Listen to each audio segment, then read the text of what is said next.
Hello, everybody, and welcome back to another episode of the Cinema Wave podcast here at the Culture Wave Media Network. And we are back in full force to discuss Yellowstone Season 5, Episode 11.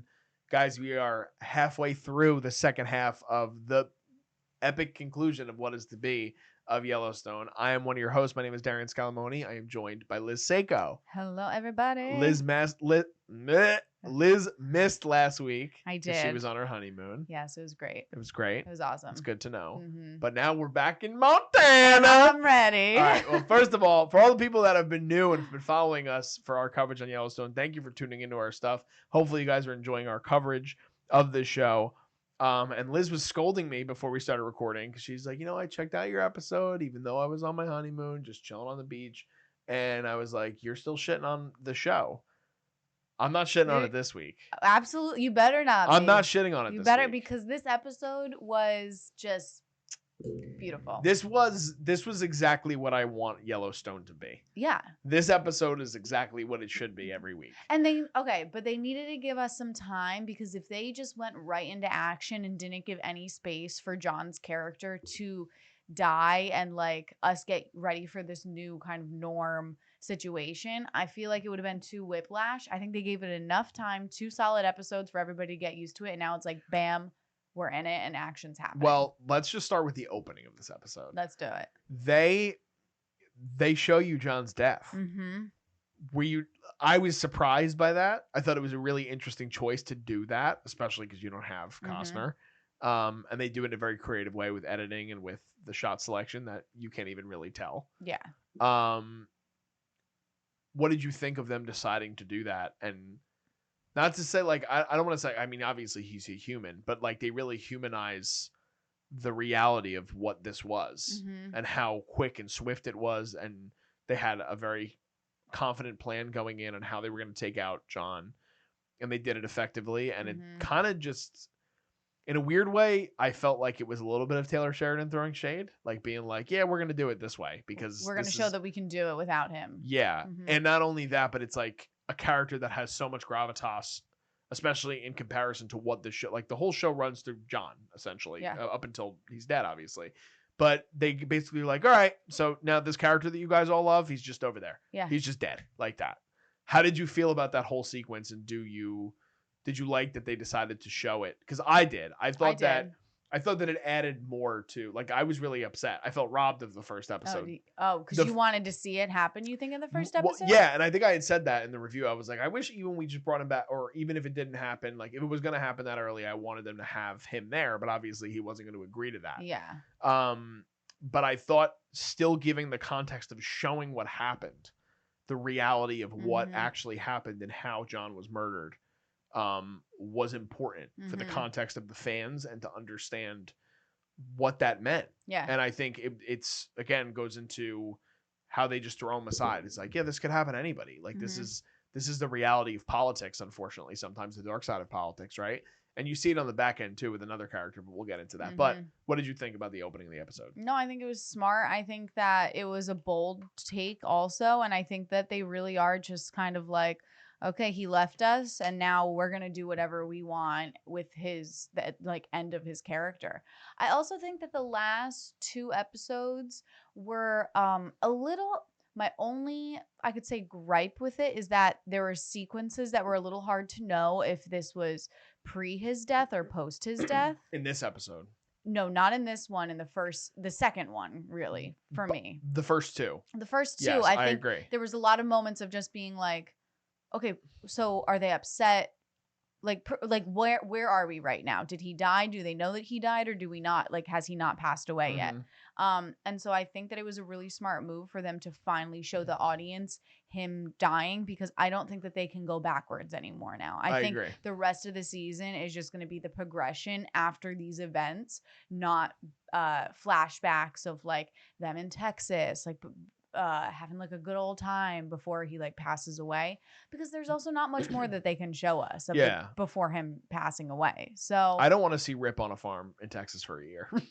Like I get it, but like if that was, I think that we're done in Texas. Well, yeah, but I'm saying like if we didn't escalate to this point, like you're saying, like, because I think I just must have missed it or I forgot because so much time had passed. Like when Beth's on the phone with him, she's like, I can't do this for a year. And I'm like, he's there a year? Yeah. Like I didn't realize that Yeah. it was that long. Like I was like, oh, we'll be there for 3 months, 6 months, Mhm. a whole year of a character potentially being in a different place than his spouse. Mhm. And all the important, I mean, even Lloyd, like the relationship that Rip has with Lloyd and being detached from that, I felt like would rob the fans of what that would be. You know, like I wasn't interested in Rip with Teeter and with every, you know, like it just. But it makes me question now moving forward. They're obviously going to bring Rip's coming is back on the farm in Montana. They show him at the end of because he episode also 1, needs to be there because they need to figure out who's running the farm, what's going to be happening. But do we lose all the other cowboys? Like, are they going to stay in Texas and we just don't really like see them anymore? I think it's possible. I do too. I think the interesting thing is that we have 3 episodes left, right, of what the show is going to be. And we've already talked about it and discussed at length that they're probably gonna do something else. I mean, they've been talking to producers about it in interviews and things. And they're like, the end of this will be the conclusion of this Yellowstone story. Like they're gonna do a spinoff. They're gonna have to do a spinoff. Like people still want to see more of Rip. People still want to see more of Beth. Do you have predictions at this point? Yeah, I think I had said it in the first episode. I just have a feeling. But now that you've seen a little bit more of where they're going. Yeah, I still think that.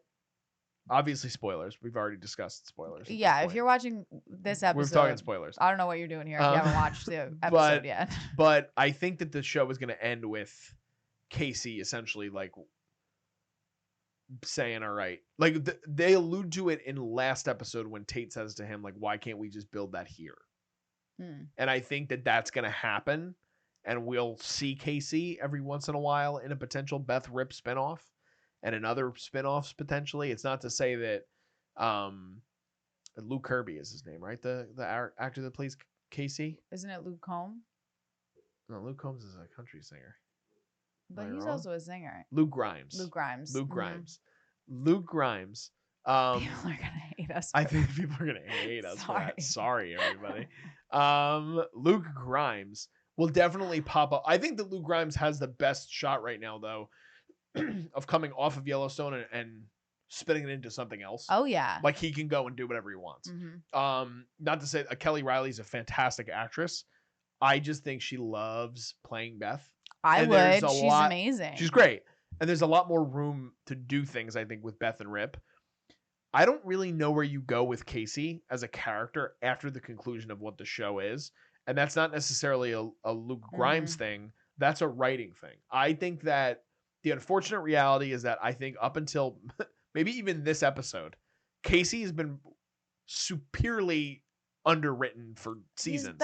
He's been very up and down. Well, he's been going on hallucinating. Yes. He's been in his dreams. He's been really diving into like that part of his life, which is completely separate from the life of the ranch. Well, he has the duality also of dealing with the ranch side of his life and then also the native side with his family and with Rainwater and what comes with that and Mo Brings Plenty's character. And so I'm very interested in Casey as a character, and I wish we'd see more of that. I don't think we're getting that. Well, I think they're going to give him a huge ending. I agree. For the next few episodes. But I think, I mean, we can jump into it. Yeah. Casey, this episode, to me, is the MVP. He's driving the car. He is so good in this episode. The whole sequence, the whole scene with the woman the morgue, at the morgue, corner. like is just fantastic. Like you know what it is too? It's because the stakes, him as an actor, he's able to build these such high stakes, but then also know that his character is not some hot-headed person that's going to start freaking out like his sister would. Exactly. And so he's able to be soft-spoken, but also you can just see the emotion that's pouring out of him of this is life and death right now. If he doesn't find out an answer of what happened to his father, like shit's gonna hit the storm, and he's trying to prevent that because he doesn't want Beth running all over town freaking the fuck out. He wants to know what happened. Yeah, I kind of love when he's on the phone with Beth and he's like, I'm going to see Jamie now, and she's like, you leave that fucker to me, and he hangs up the phone. He's like, He's like, I'm not I'm not dealing with I'm yeah. handling this my way. Mm-hmm. And I do think that that's the really cool part about Casey as a character, is that he's very cut and dry, Yeah. which it actually adds to. This is the other part of why I love the John of it all so much, and I think it's so relatable with the kids, and why it just feels weird that he's gone.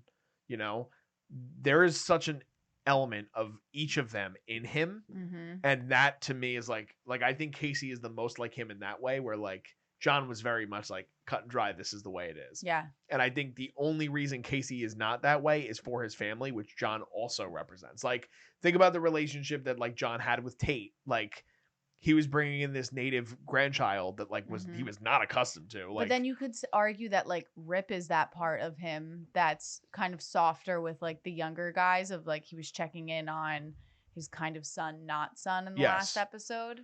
100%. Well, I think Rip is essentially like the fourth de facto Dutton kid. Yeah. I mean, he's a son. He was a son-in-law, but like, there's just so much to getting to see that side of Casey really amplified in this episode, and really given a spotlight and room to shine, which I just love that they focused on him for once, you know. And it's not to say like, because I do love Beth as a character. I think that Kelly Riley does such a great job, and she's been nominated so many times for playing the role. Like, it's obvious, like only her, I'm pretty sure only her and Costner have been nominated for the show.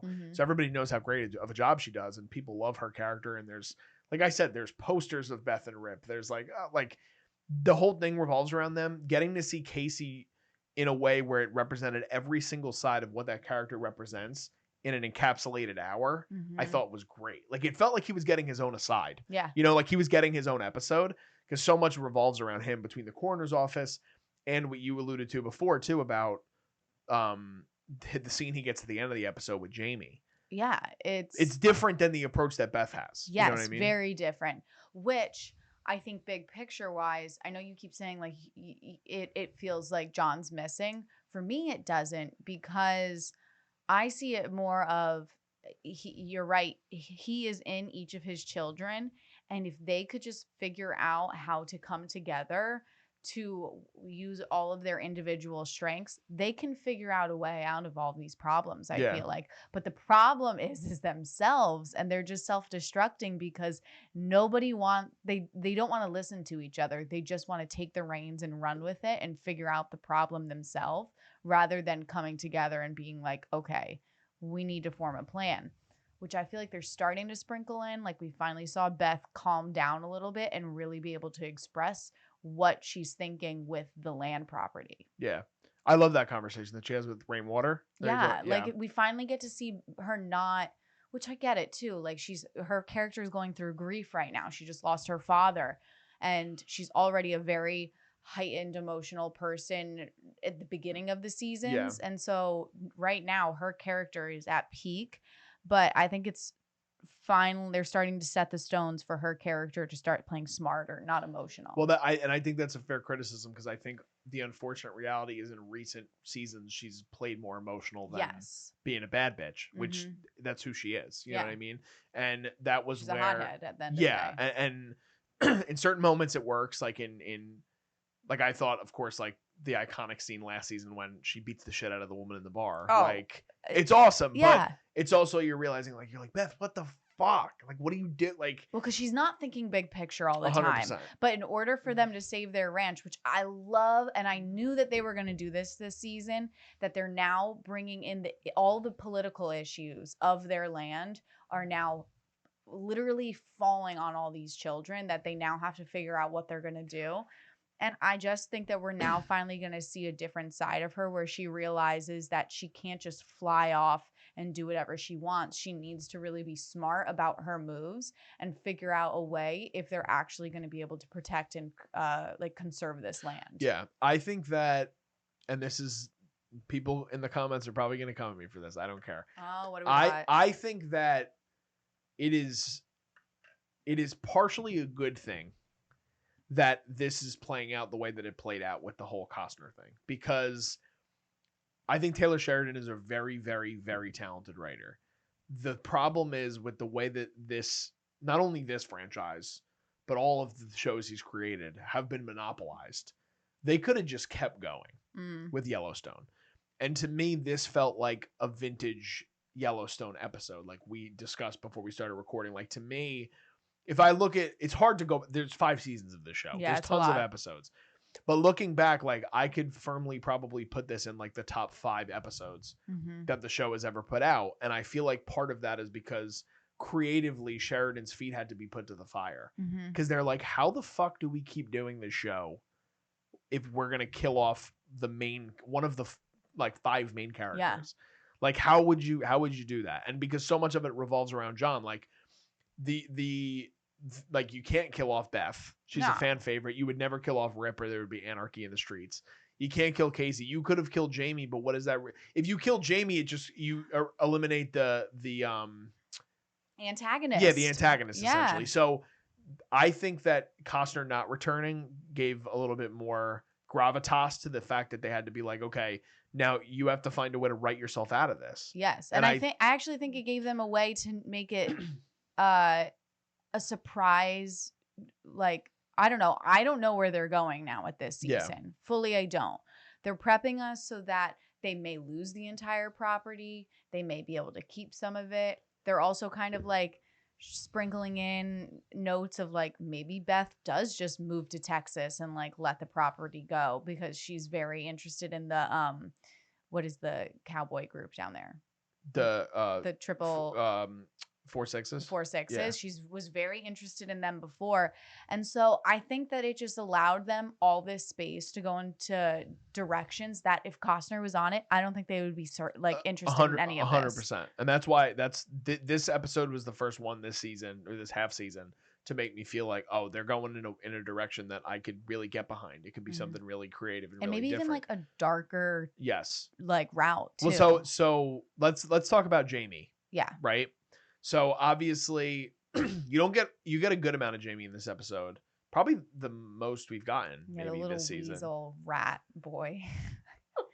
He's like the worst, but like you appreciate that he's the worst because you do just want to hate somebody the whole time. 100. I mean, Wes Bentley does a great job. Yes. In the performance of making you absolutely hate this guy because you do.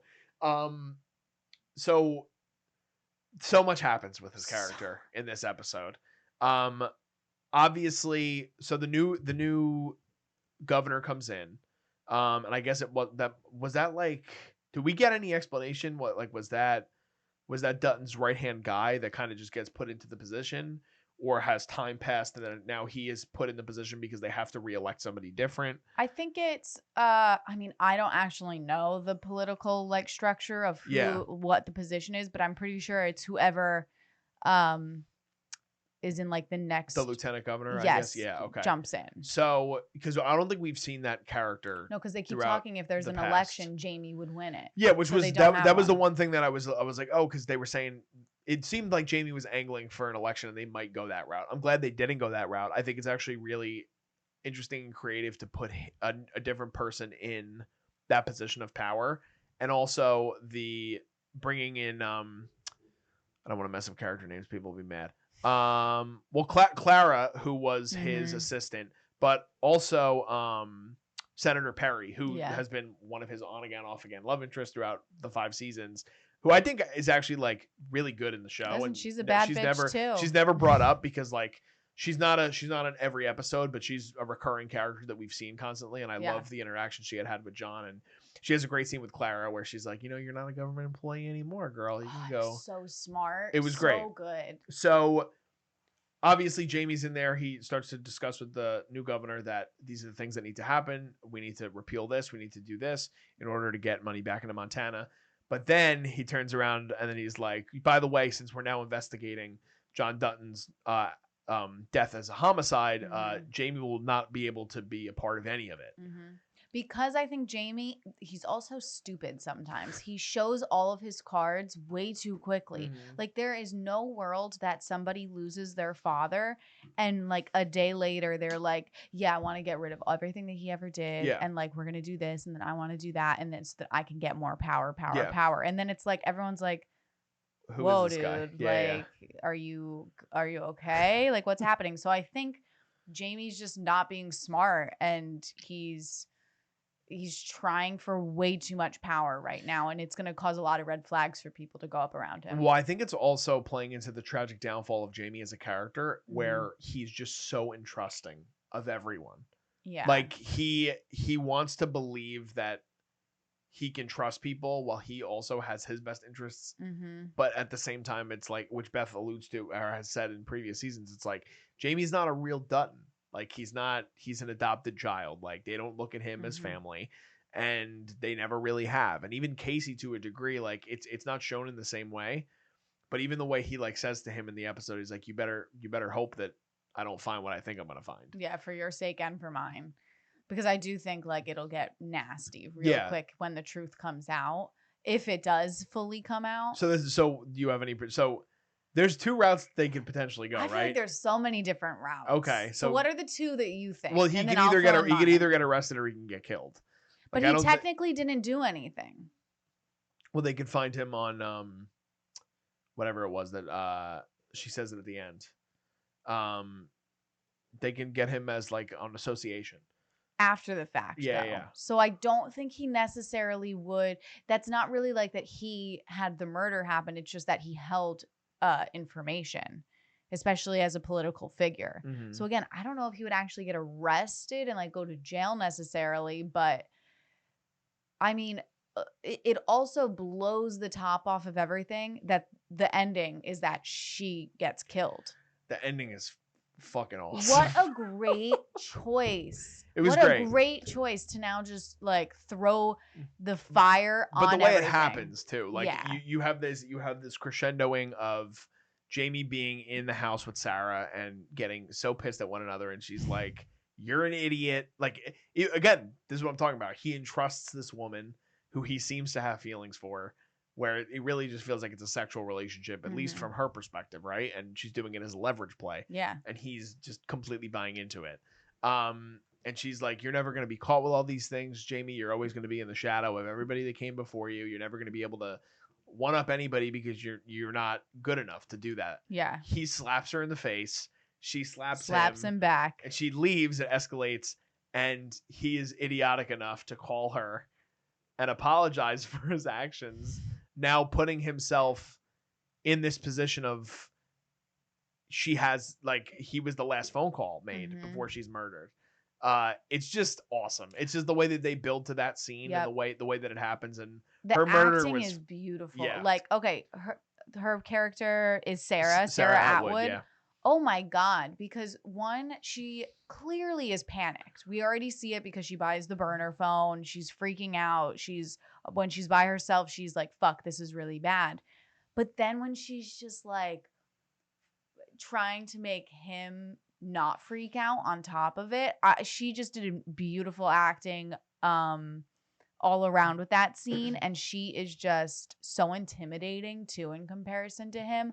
I think she did really good for her final scene. Yeah, I think so too. And I just thought the whole way that they shot the sequence was great. Yeah. Like it caught you by surprise in such a way. I mean, Did you know that I had she a was gonna feeling. get shot? I had a feeling. I saw the car was very obvious. Yeah, of it, like in the background. slowing Yeah, down. I mean, it felt like a drive-by, like something like that was Yeah, gonna happen. 100%. Well, I actually thought when she was going into her house that they were going to be the people were going to be waiting there for her. I thought so too. That's what I initially felt. Did you think it was going to be Casey or Beth, or did you think that they were going to have? No, the company that she hired. Okay. I right away when we saw the guy that she spoke to get on the phone. Yeah. I was like, oh, something bad is going to happen eventually. I don't know if they're going to do that this episode or next, but like these people, they kill people just for pay. Of course, they're going to go kill people if they're in danger of getting caught. So, do you think that is one of your theories that you think that they could do something to Jamie now?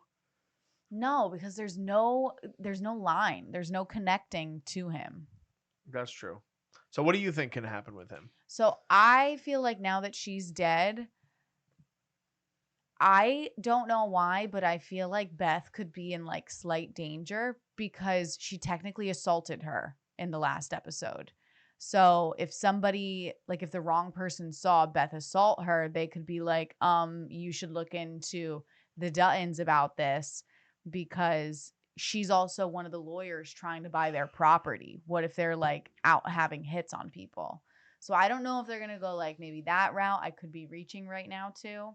I don't think Jamie's going to get found out. I actually have a theory that he's going to run back to his siblings with his tail between his legs and be like, I did do it and I regret it, but I actually didn't mean to. And I want to help protect our property. And then it's going to be like the siblings being like, all right, well, then let's do this. And you're our bitch now. And you're going to do whatever we want you to do politically in order to save us. Because who does he have now? I mean, he has nobody. He's nobody. So that's one of my theories too. I think like I just think it's going to get so messy now that she has been murdered because there's no connection to any of that company people. So now it's going to be like, how do these political figures inside start manipulating this murder to point to who they want it to be so that they can benefit? Do you know what I mean? Yeah. I think part of it also though is she's talking about they have that quick scene of her and the other guy who runs the one who's building the airport, like the CEO, where they're talking to the investors and they're saying how they're going to be like these things are going to be taken away. So are they going to now, like, can the Duttons be in trouble with the law? Not only because of the assault thing, but they're going to be like, well, who else would have done this? Well, that's what I mean. Because they don't know about obviously the company. I mean, maybe the CEO of the one building the airport does, but the investors probably aren't aware of the assassination team behind all of these things. No, I think that this murder of Sarah is actually going to be really bad for Beth and Casey. It's a big ripple effect. Yes, I think it's going to throw just a complete wrench because right now they're fully focused on like, okay, how do we outsmart the company and like the IRS and taxes in order to keep part of our land. But what they're not thinking about is like this woman literally just got shot and somehow it's connected to them that they don't even know. Yeah. It's going to be interesting. It's interesting. I'm excited. Do you think that they end up keeping any portion of the ranch at the end of this season? I didn't see it going that way going into it. You're persuading me a little bit. That they lose it or they keep it. You think they keep it, right? I think they end up keeping part of it. And I feel like Beth somehow manipulates it to be like a brand of its own, kind of how they have it in the Texas. 4-6s, yeah. Because I don't know why it was just so. She was very invested in. Well, she's been invested in the monetization of it too. She talked about. She had multiple conversations across. I think it was last season with John. Exactly. Of like making it into a brand.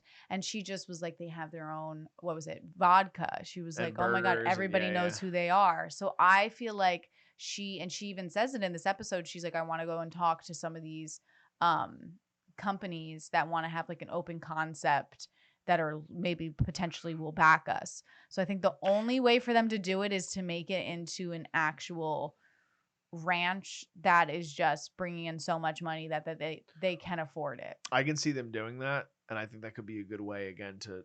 I think at the end of the show, I disagree with what. I think at the end of the show they're all separated. You do? Yeah, and you think they're all coming together for something. I feel like Jamie dies in the end. I agree. I think either he kills himself or somebody kills him, but I think he dies, and then it's just Beth and Casey, and Beth I feel like convinces Rip to go and like travel or like move somewhere else with her, and then Casey ends up just running the ranch. Yeah, I think that Jamie's gonna die. I think Casey's gonna go off and do his own thing with his son. Oh, you think he goes off the ranch completely? Completely. Wow. I think he leaves his job as the head of the. Well, he doesn't like that job. Exactly. So he's not gonna want to. I think he's gonna want to keep his he's gonna want to start his own legacy with the way he does it, and maybe that can. I'm not going to say they're going to create multiple spinoffs, but you could potentially do. I don't want multiple spinoffs. I agree. But I'm saying they could do it in an interesting way with at least Casey and Tate, where you could do something with the natives because he's still so related. I love Rainwater as a character too. Like I don't want to see Gil Birmingham. Like I love him and everything, so I want to keep seeing him. But I can see them doing something like that, and then Rip and Beth keeping the Dutton Ranch and monopolizing it. Yeah. And then that's your spinoff with that. They have that own thing. Maybe, but I would have to, if I had all my money, I would say that that would be the spinoff. And like, I think that's a fair point. They can monopolize the ranch in their own way, keep the Yellowstone brand. That can be a thing. And then maybe we don't see Casey again. I wouldn't be shocked. Maybe we have Casey once a season. But we also have this like huge looming conversation that keeps happening for Casey of that he has to choose between his family and the ranch. And I think he's going to find a way to do both. And it's going to be starting his own ranch with his family. Maybe. I really do. Because I think, especially, I think that conversation with Tate means something. When Tate was like, when he first says, I always thought that I would work on the ranch. And he had, I mean, the relationship with Tate and John was one that was irradiated throughout seasons. Yeah. You know what I mean? And then he says, why can't we start it here? And then Casey's like, I will do whatever you want. I think that's going to be it, because he's going to also realize how important, and I think Kelsey Asbeal, Monica, Casey's wife, is going to have another moment where she's going to like, and Tate's going to see like, we can't split this up again. Well, they're going to have a blow up within their own family unit, because right now they've been very much like, it's our home. I don't think it's going to be a blow up though. You don't think so? No, I think it's going to be that thing, because you also have that conversation in the car in episode 2 where Monica like, said you have to protect your father from things like this, and I think Tate's gonna have a major impact on what happens. Maybe I do. So I think that's, and then we let them go off into the sunset. Let them go off, because right now they're they're dull. Their storyline, I think. See, I don't think it's dull. I think it's just the first time they haven't had conflict in 5 seasons. I don't know. Every scene, it's them just being like, "We have a home. We have a home. It's our home." Yes, but and that's I want to be like, we get it. You guys have a home, and you keep making. You don't want these characters to be peaceful. They keep making out, and their son's upset that they're making out in front of them. Like, we can't have that scene again. We've had it like 3 times. I know. I agree. But all right. Anything else? No, I'm excited. I'm having a really good time with this. This was a great episode. I thought that I still stand. I didn't love the first 2 episodes of the season, but I think that you're back. This episode, like I said, is one of the best ones I've seen in years. Hell yeah. Very excited about it. Curious to see what they're going to do the next 3 weeks. Hopefully they have a really great build to what the conclusion of the show is going to be. And I'm excited to see what's going to happen. So we'll be back next week to discuss episode 12 of season 5 of Yellowstone. Let us know in the comments what are your guys' thoughts. Be sure to give this video a like if you guys can, and subscribe to us here at the Culture Wave Media Network. If you're a fan of other things film and TV, we're covering a lot of other stuff right now. We have a review of Wicked up. We just covered Gladiator 2, Arcane on Netflix, a bunch of other stuff coming for you guys as well around the holiday season. So please be on the lookout for that.